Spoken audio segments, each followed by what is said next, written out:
ha sido una experiencia que llevábamos tiempo queriendo hacer y la verdad que muy bien, porque además de que junta una carrera con este tipo de obstáculos que también es muy interesante para los mayores y al final también somos un poco niños, ¿no? Como niños, claro, y disfrutamos nosotros, no siempre solo los niños.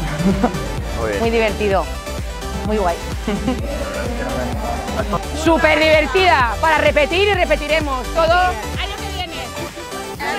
Madres y hijos también. Ha sido una carrera increíble, nos lo hemos pasado súper bien y lo mejor de todo es que no nos esperábamos muchas cosas, lo hemos podido hacer todo en equipo. Todo en equipo, todo a la vez. Toda la vez, somos un equipo, hemos venido, algunas no nos conocíamos porque somos amigas de unas y de otras, la verdad es que las pruebas han sido increíbles, nos hemos mojado mucho, antes cuando ha llovido y después. Claro, cuando hemos llegado, porque hemos venido, como nos decíais, una hora antes, nos hemos mojado un montón.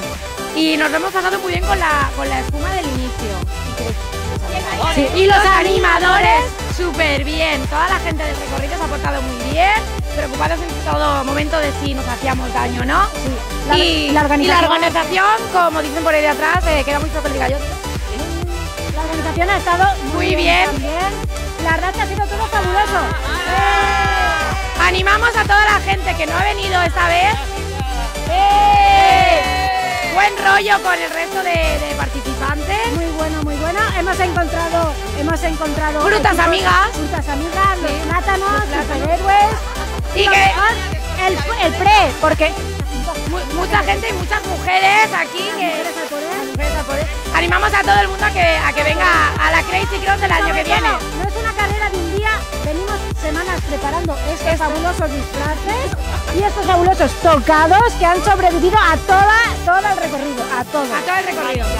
Ya. ¡Crazy!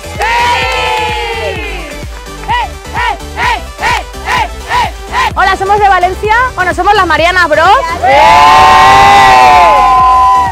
Repetiremos el año que viene, es una experiencia buenísima y bueno, creo que la gente se tendría que apuntar. El traje lo hemos hecho entre todas, un buen equipo y muy original para nosotras. Mariana.